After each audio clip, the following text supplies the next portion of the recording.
I believe that I have a word in my spirit on this Sunday morning. I will invite your intelligent attention to the word of God documented in the gospel according to St. Matthew. Matthew chapter 26, from verse 26 to around about 28 will be my meditation on this Sunday morning. Matthew chapter 26, I will be in verse 26 through to 28. I will be in the Good News translation of the Word of God on this Sunday morning.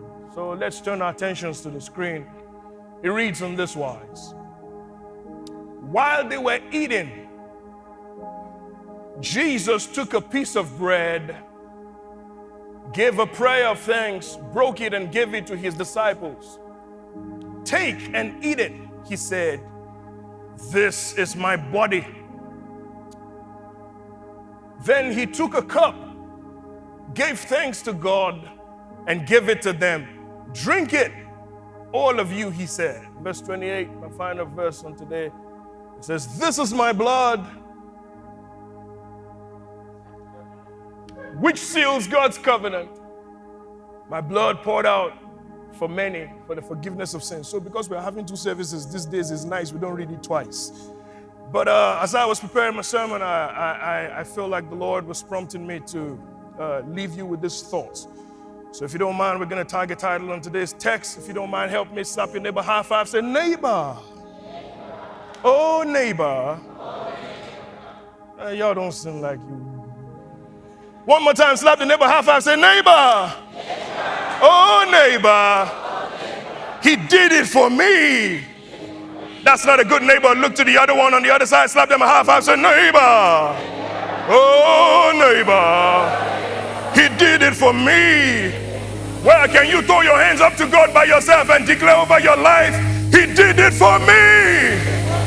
Spirit of the living God, this is your time. Send your word loud and clear till demons tremble, till all hell know that you did it for me. Thank you, Jesus. In Jesus' name we pray. He did it for me. Whew. My friends, in Genesis chapter 2 and verse 7, the Bible puts it this way, that God blessed man and God formed man out of the ground, and God breathed into man, into his nostrils, the breath of life. And the Bible says, on the account of this breath, man became a living soul. Old translations of the scripture says it became a living being. Time will fail me to really dive deep into that particular verse. But let's start this way. Man is a spirit. Man has a soul. Man lives in a body. Let's get it again. Man is a spirit. Man lives in a body, but man has a soul. Are we together? So somebody say, I have a soul. Say it again, I have a soul. Now, the spirit is that part of man that connects to God. And the body is that part of man that connects to the environment through our sensual perception. So on the account of seeing, hearing, tasting, touching, smelling, we connect to our material world. But at the core of our existence, man was made spirit. Somebody say spirit. Genesis chapter 1, I need to hurry, says it this way. In verse 28, it says there, God blessed man, and God says to man, be fruitful, multiply, replenish. And he uses a word that is very interesting there. He says, have dominion. Somebody shout dominion. One more time, dominion. See, when God gave man dominion, God gave man his best heritage. So man has dominion. But remember, I also said man has a soul. So two things man has by Genesis is, one, you have a soul. And two, you have dominion. Now, let's talk about the soul a little bit. The soul is the seat of your mind, your emotions, and your will. So the reason you have emotions is because you have a soul. But let's break it down. There are three types of will. There is the God will, there is Satan's will, and there is human will. We'll go over that again. There is God's will, there is Satan's will, and there is human will. My friends, the human will cannot function by itself. So the human will has to either be subservient to God or be dedicated to Satan, because it was not created to govern itself. Matthew puts it this way to us in Matthew chapter 9, around about verse 24. He says something like this. He says, a man cannot serve two masters, for either you will love the one and hate the other. So in your soul, you have the ability to surrender your will either to God or you surrender your will to Satan. God, being a good father, gave us his will. Now, when you go to Genesis chapter 2, just follow me, class, because, like I always say, this is an intelligent church, and we need to be sound in the teaching and doctrine of the Word of God. It's going to get good in a minute, trust me, but we need to understand the basics. This is the framework of the sermon, okay? In Genesis chapter 2, about verse 9 and verse 15, I think, he says something like this. God says to them, they can eat of every tree that he has planted because they are good for food. Round about verse 15 or 27, I think, it says something like this. It says, of the tree of the knowledge of good and evil, you must not partake. Now, as a good father, he goes ahead to give them the condition. In verse 17, Genesis chapter 2, he says, if you eat from the knowledge of good and evil, you will die. So Jesus, picture this, God the Father gave his will, and he gave the consequences of violation. On the strength of this, if you violate it, you will not be surprised by the consequence. And so man submitted his will, or took his will away from God, and man was looking for freedom. And my friends, every time you look for freedom outside of God, all you end up with is bondage and captivity from the devil, because there's really no such thing as freedom outside of God. So man took away his freedom from God, took his submission from God, and in the process, man found out that you won't really get very far when you go away from God. And so man partook of what God forbade him. In Bible language and theological language, we call it high treason. So Adam and Eve committed high treason by violating the will of God. And so when they partook of it, the Bible already says that they will die. But death here is not just a cessation of life as we know it in physical terms. The concept of death introduced in Genesis here talks about a separation from God in the spirit. Because remember, we said man is spirit. So if Bible says man will die, it means a death was going to take place in the spirit, which means God was separated from man. You must know, my friends, the spirit of man is of eternal existence, which means the spirit never dies. So when the Bible says that man was going to die, it was a spiritual death. But in fact, it actually meant that man was condemned to a life of eternal damnation. So whereas Adam and Eve were walking in physical form, they were spiritually dead because they had been separated from God. And so, my friends, Adam and Eve have violated God, and in the process, God was witness. So Adam and Eve gave over to the devil the dominion that God had given to them. But God could not interrupt the process because God is a just God. And the justice of God means God will not violate your free will and your moral agency.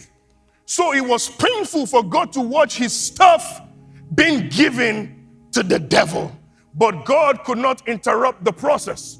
Now, God, in his justice and in his fatherhood, decided, I will have to banish man from the Garden of Eden. So God banishes man from the Garden of Eden because it would be wrong for man to partake of the tree of life in a fallen state. And so God sends man out of the Garden of Eden, out of his love and his justice system. But the problem existed because now the original plan of God had been disrupted. And God could not do anything during this time because it was legal that man had given over what was his unto God. At this point in time, the concept of forgiveness becomes something we can think about. But you see, forgiveness was not just enough.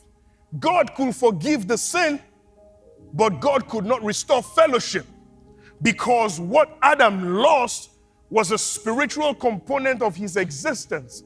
And in order for God to be able to fellowship with man again, there has to be much more than forgiveness. There has to be another biblical language introduced. It is the word called redemption. Somebody say redemption. Somebody say redemption. My friends, redemption simply means to buy back something. It means something belonged to you, you lost it, but you need to get it back.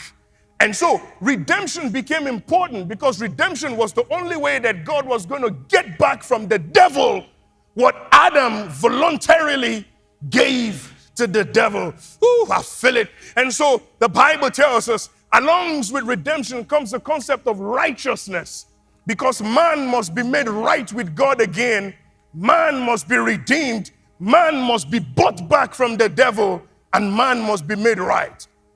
When Adam lost the garden, Adam moved from living by divine inspiration to depending on reason.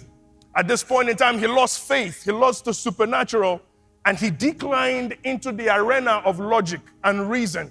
Haven't you found out that a lot of times your reasoning fails you? Have you not found out that even your emotions fail you? How many of us ladies had to change our clothes like 3 or 5 times before coming to church today?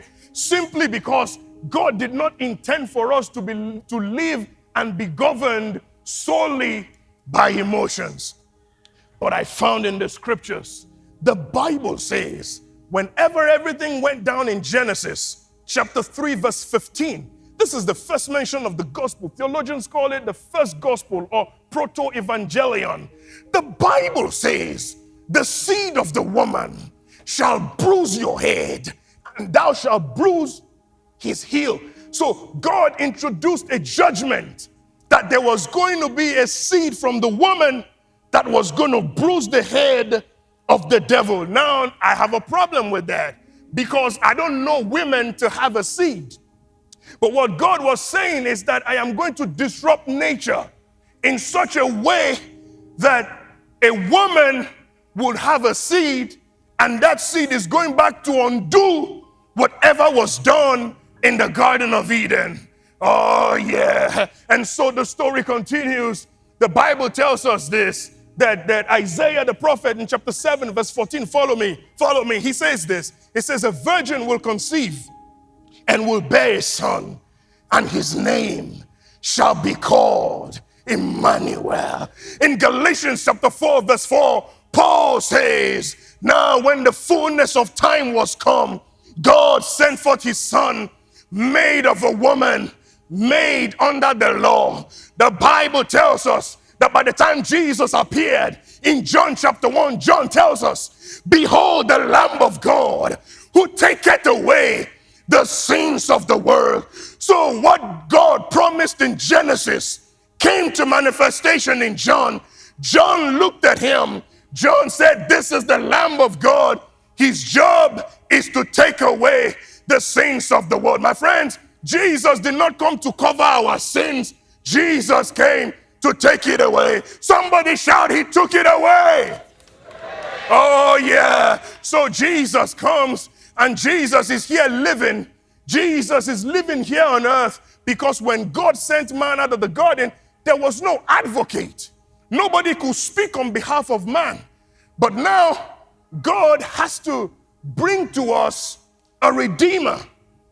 And the only redeemer that can save man has to be the one in whom God himself dwells.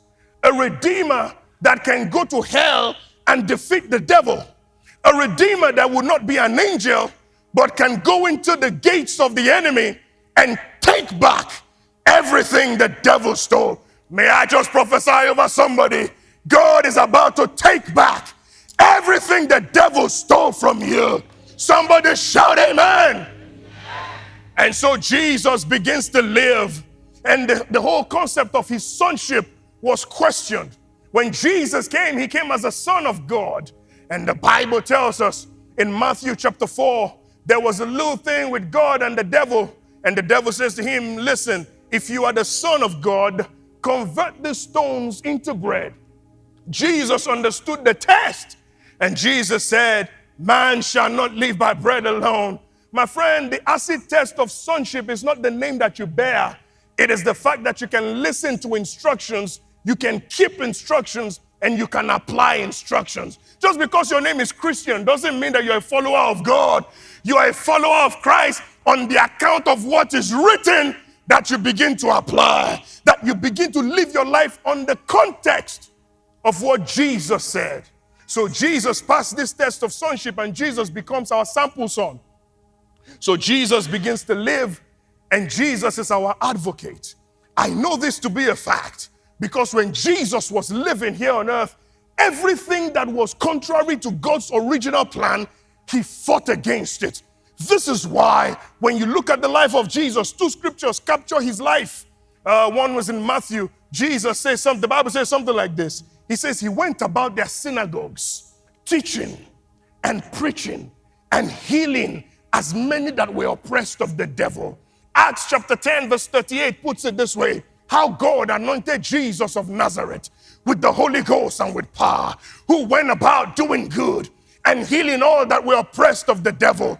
This is why Jesus came, so that blind eyes could be opened, so that deaf ears could be unstopped, so that the dead can be brought back to life. Jesus represented everything that man lost in the garden. And so Jesus became the sample son so that he can tell us about the fatherhood of God. Jesus will later tell us, I do nothing except what I see my Father do. I say nothing except what I hear my Father say. Because as far as Jesus was concerned, he was here to model to us a new life, and he was here to undo everything that the devil did to Adam in the Garden of Eden. Jesus was aware of his life. Jesus was aware of everything concerning him. And the Bible tells us that Jesus will say something like this: destroy this temple. In 3 days, I will build it back up again. Jesus says something like, you cannot take my life. It is mine to give. I'm the one who lays down my life. Jesus understood the essence of his living. But Jesus also understood that he lived to die. And so by the time we get to Matthew chapter 26, the Bible tells us that Jesus begins to speak to his disciples, and he's telling them, I'm aware that I'm going to be betrayed. Not only am I going to be betrayed, I'm going to be betrayed by one of you. Picture this. Jesus, knowing fully well that one of his guys was going to betray him. And I struggle with that text. I struggle because, Lord, why would you allow those who betray him to be those who eat with him? Because, my friends, sometimes in life, the ones who betray us are the ones who eat with us, are the very ones who are so close to us. But what Jesus had was divine inspiration, which means Jesus was not deceived by the fact that they ate with him. So Jesus could eat with them and still feel no harm because he knew. There was something Jesus knew. There was something that was guarding his life. That even though you mean evil against me, there is a power that is at work in me. That you cannot take my life until it's time to let it go. And so Jesus lives. And Jesus says, I know they're gonna betray me.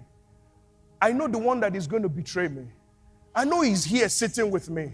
So, but I don't mind. And so the Bible says that Jesus then, it was the season of Passover. The Bible tells us that Jesus then takes bread. Now I'm in my text as I hurry to a close. Everything I was saying was building the foundation and giving us the theological premise of how we got here. And so the Bible says Jesus takes bread, and when Jesus took the bread, the Bible says he gave thanks. And when he gave thanks, he handed it to his disciples. But he told them the significance of the bread. He says to them that this bread is representing my body. And he gave it to them. Then he proceeded and took the cup. He says, this cup is representing my life, my blood. And Jesus gave it to them. My friends, what happened was that Jesus gave them a preview of what was going to happen. Because just in a few days, Jesus will be betrayed. Jesus will be crucified. But Jesus was telling his boys and says, boys, before the world gets to see it, I want you to partake of it so that when you see it happening, you can understand that my hanging on the cross is not the end of it, because I know that my body is about to be broken, my blood is about to be shed. But this is not the end. I am giving you a sneak peek so that when this happens, you can be sure that in 3 days, I'll be back again. I don't know who I came here to speak to this morning. Your back feels against the wall. It looks like every hope is over. But God sent me by this morning to tell you it's not over yet. God sent me by to tell you that he's about to bring you back again. Shout amen. So Jesus was willing to let it go. Jesus was willing to let go of his life. And Jesus gave the disciples the elements to represent and to speak in advance. And the Bible says, just shortly after that, Jesus was led, he was betrayed, he was wounded. And theologians will tell us that even when we try to picture it, there's no way we can picture the extent of damage that Jesus had to go through and Jesus had to suffer. And as we begin to review that situation, Paul then tells us something in his own rendition of this text in 1 Corinthians chapter 11. He introduces a concept that I love. He says, as often as you do this, do it in remembrance of me. And I'm wondering, what am I remembering? Because if he's saying to do it in remembrance of him, Jesus, then there has to be something for me to remember. And for those who like to take note, I have 3 points for you this morning before I get out of your way. The first point is, when Paul says to do it in remembrance, he reminds us that Jesus gave thanks. So my first point is Jesus gave thanks. He gave thanks. And the word that was introduced when Jesus was giving thanks in Matthew 26 is a Greek word called Eucharisto. Eucharisto simply talks about the grace of God that does well. So when Jesus was giving thanks, he was saying, Lord, I thank you because you have done me well. I don't understand this. I'm about to go to the cross. He's about to be killed. But Jesus says, you have done me well. When Paul says do it in remembrance of Jesus, he's saying, even in the midst of the most difficult situation, you can give thanks and say, Lord, you have done me well. Why? I found out because Paul later tells us that our light affliction, which is but for a moment, works for us a far more exceeding and eternal weight of glory. So at the end of the day, what Jesus was saying is this: even though my body is going to go through a lot of laceration, I understand. Hebrew puts it this way, chapter 12, verse 2. It says, looking unto Jesus, the author and the finisher of our faith, who for the joy that was set before him endured the suffering. Listen, my friends, it may feel like you're suffering right now, but your suffering has an expiration to it. Listen to me, the life of Christ in us does not mean we will suffer forever. Have you not read, if we suffer with him, we will reign with him? And I came to declare to you today, the suffering has an end to it. And so Jesus could give thanks because he knew that his suffering was temporal. But after the suffering, the Bible says that God sits him at the right hand of the Father because the suffering was temporal. One, he gave thanks. My second point, he did it for me. He did it for me. My friends, when you understand this fact, it takes the whole story of our salvation from just a generic fact into a personalized reality. That Jesus, if you were the only one existing, he would still have died for you. That when you think about yourself, when you look at your life, you are worth every bit of the blood of Jesus. And so when Jesus is giving thanks, inherent in his thanks is the fact that you and I can find ourselves in the sacrifice that he made. Do you not think about your own life and the many things that God has saved you from? The many things that you have done that you cannot even tell. You know, some people, it's not by age. It's not even by age, it's by mileage. There are some people. Let me focus. My friends, the point I'm saying here is this. Jesus did it. Do you see the adjectives that he uses to qualify us in the new covenant? He uses things like loved, beloved, selected, elected, chosen, peculiar, royal, adopted, beloved of the Father, the apple of his eyes. When you hear things like that, it ought to let you give thanks to God that when you know yourself and your own inconsistencies, and he describes you as such, is because when Christ lives in you, he lives in you glorified. But also the Bible says we are in him. In him we are justified. So it's a twofold relationship. In God, I am justified. In me, he is glorified. The third point. Not only did he give thanks, not only did he do it for me, he paid in full. When Jesus paid, he did not make part payment. There was no payment plan. It was paid in full. And my friends, I love this rendition of the scriptures in Isaiah chapter 53, perhaps one of my most favorite scriptures. Isaiah 53, Isaiah puts it this way. It says, who has believed our report? To whom is the arm of the Lord revealed? He shall grow up before him as a tender plant and as a root out of a dry ground. It says he had no form nor comeliness. And when we see him, there is no beauty to be desired of him. He is despised of men, a man of sorrows, acquainted with grief, and we hid as it were our faces from him. He said, but surely he had borne our griefs and carried our sorrows, yet we did esteem him stricken, smitten of God, and afflicted. But he was wounded for my transgressions. He was bruised for my iniquities.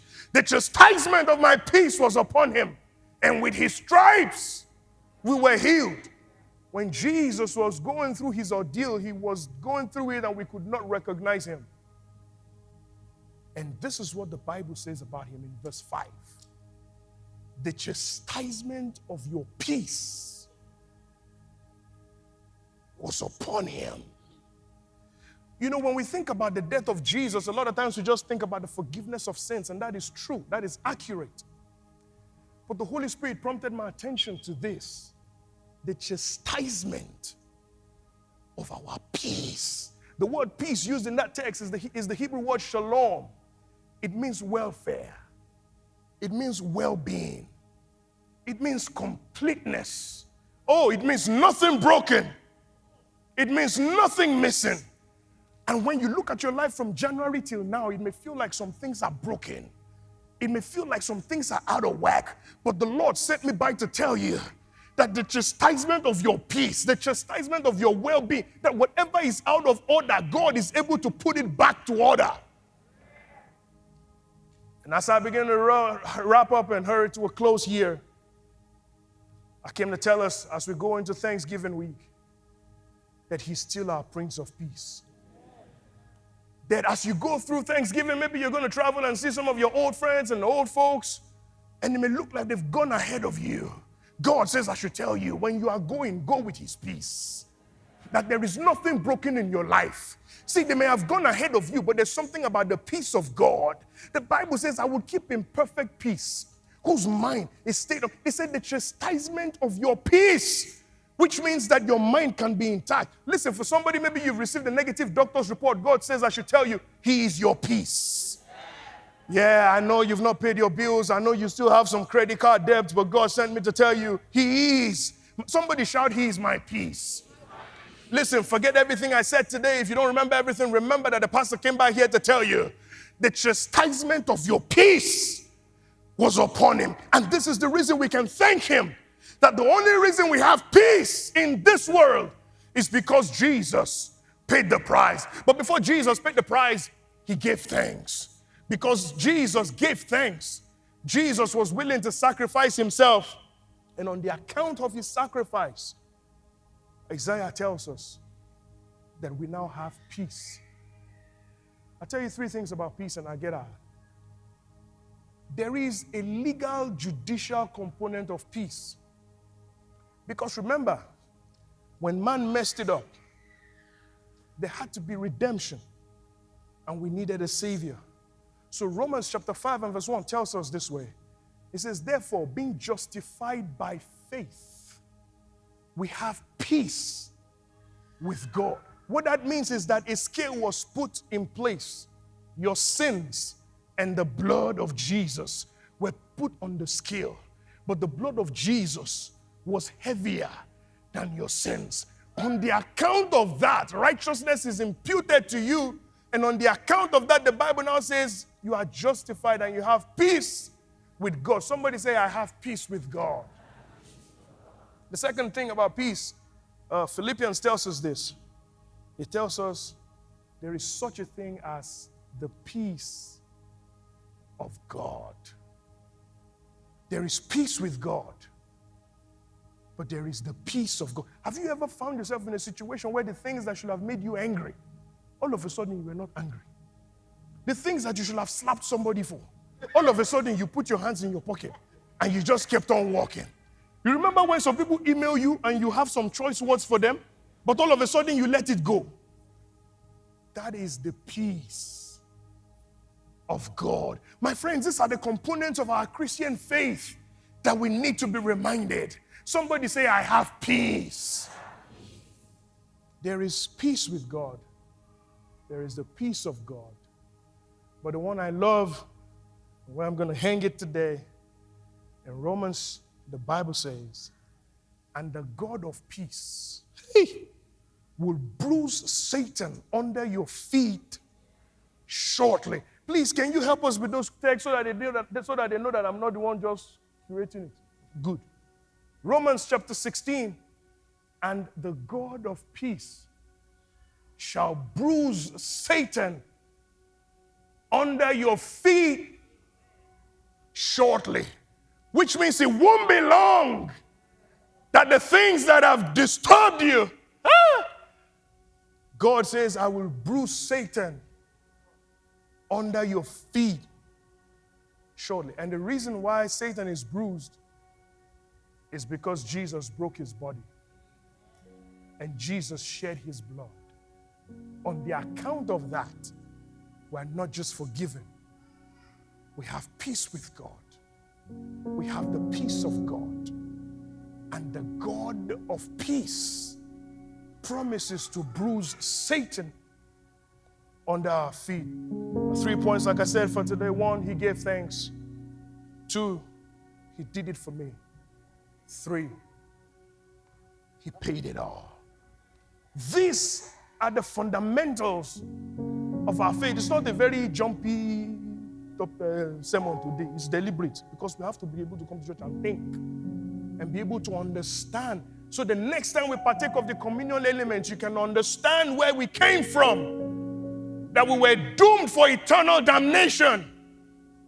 But here came Jesus, who gave his life. He shed his blood not just so we can be forgiven, but so that we can have his peace. Every head bowed and every eye closed. This is time for you to make your peace with God. If you're here, you've not met Jesus, you don't have peace with God. And the only way you can have peace with God is to accept His finished work and His sacrifice. Is to accept that He paid the price for you and accept what He did for you. And so if you want to make that decision for Jesus today, very simple. Say after me, Lord Jesus, with my heart I believe that you died for my sins. With my mouth I confess that you are my Lord and Savior. Lord Jesus, come into my heart. Be my Lord. From this day forward, in Jesus' name.